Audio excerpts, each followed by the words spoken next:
Good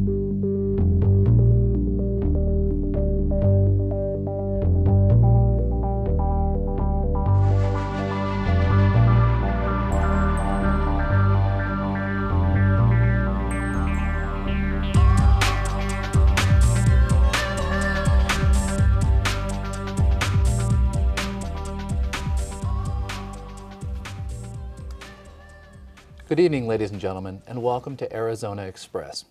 I'm your host, Mark Lincheski. Today's guest is Dr. Ron Peters, a physician, author, and instructor at Scottsdale Community College. Welcome to the show, Ron. Thank you, Mark. It's great to have you here. Thank you. Now, before we get into the concept of mind-body medicine, which you're trying to promote, let's talk about, for the benefit of our audience, a brief history of the medical model over the past century. How has that changed? The medical model arose in the 1920s, 1930s, the first half of the last century, when infectious diseases were the main medical problems in our society. People were dying of pneumonia and other infections. And then Dr. Fleming in England discovered penicillin. And penicillin then became the first antibiotic, wonder drug, which allowed doctors to give a patient a cure for the most significant health problems. At that moment, the medical model was born, which basically says it's a doctor's responsibility to find out what's wrong with you and to give you the right pill to make it go away. Also, the drug industry was born at that time. But now, 60, 70, 80 years later, infectious diseases aren't the most common problem. Instead, we have heart disease and cancer and diabetes, arthritis. And the medical model doesn't work. You don't take a pill and they don't go away. You end up taking more and more pills, and the problems persist.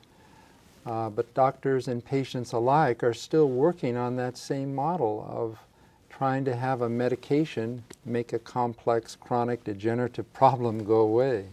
So how does mind-body medicine fit into this spiral that we're seeing now? Well, what I learned is that the best way to treat complex illnesses is to do a holistic perspective, so that with each problem you look to restore the balance within the body wisdom, the natural design of the body. All the different systems are work together in wondrous complexity, and the way to restore balance to that is to use nutrients. The body's made up of vitamins, minerals, amino acid, enzymes, and a host of natural substances. So you need to consider those natural substances in order to do healing. And also, you need to understand how stress impacts on the body, because it's a relentless force. Now, you mentioned body wisdom. What do you mean by that? The body wisdom is something that we need to consider these days, because we live in a medical world in which we're led to believe that the body's flawed, that we have to stick near the medical system and get tested and be vaccinated and monitored. It creates this kind of belief that there's something wrong with the human body. In reality, the body is an unfathomably complex healing machine, and what we need to do is understand how to support that natural design better. You can only do that by using nutrients, because that's what it's made of. Drugs have their place, but they don't solve complex problems. And you also need to understand what the mind is doing to the body. And how is this holistic approach to the mind, the body, and its health, how does that differ from traditional medicine today? Well, traditional medicine is still strongly influenced by the medical model that we need to find a drug to make the problem go away. Unfortunately, we're not finding the drugs to make chronic diseases go away. We can reduce the symptoms, but we don't heal them. The purpose of illness is to get a person's attention and to make changes in their diet, their level of exercise, to restore the integrity, the natural design of the body wisdom, and to understand how chronic patterns of stress are contributing to the problem. We live in very stressful times. Most illnesses are stress-related to some degree, and we need to consider those issues so that illness serves the purpose of producing change and eventually healing. Now, how do you see these philosophies permeating the educational institutions these days, the medical institutions? What are they teaching our next generation of doctors? I think that holistic medicine is beginning to make some inroads, but still most doctors primarily use pharmaceuticals from the drug industry. The influence of the drug industry is extremely powerful, not only on medical practice. More money is spent promoting drugs to doctors and patients in this country than all medical education combined. Wow. It's a powerful force, not only amongst doctors and patients, but also in Congress. So FDA-approved therapies are only for drugs because nobody can spend the money necessary to show how important zinc is, or vitamin C, or magnesium, because you have to have a patented substance to get FDA approval. And yet all doctors are looking for FDA-approved therapies, therefore only synthetic drugs. So if I took my Flintstones vitamin today, that's not really all I need to do? You think I should? It's a bit more complex than that. Okay. Now, I understand you have a practice here in the Phoenix area. I do. I work in a beautiful holistic center on Scottsdale Road in North Scottsdale. I believe we have some footage of that facility, actually. If we could bring that up, you could walk us through what we have. It's called Myriad Healthcare. It's 1 block south of Thunderbird on Scottsdale Road. It's a holistic health center. It also provides aesthetic medicine for people who want to look better as well as feel better. This is Amy at the front desk. This is me in my office. This is a patient painted a picture for me of a wild stethoscope, rarely seen. This is Michelle. She's an acupuncturist. Acupuncture is the oldest system of healing on the earth. It's been scientifically proven in many studies to have great benefit for the body.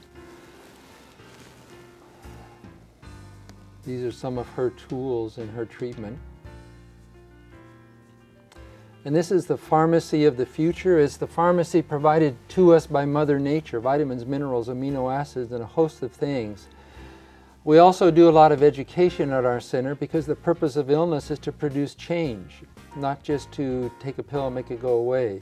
People need to understand about diet, lifestyle, fitness training. I summarize the literature on the mind-body connection in this book, and I provide a lot of guidelines to help people make change at this important level of consciousness. Well, we're lucky enough to have a copy of your book in here in the studio. And I'd like to know what inspired you to put pen to paper and share these concepts with the audience. Well, my training was in family medicine. And so, like all family doctors, I gave people medications for very complex problems. And I didn't like the results. They didn't seem to be complete. So I spent a lot of time studying nutritional biochemistry, trying to understand how the body becomes imbalanced.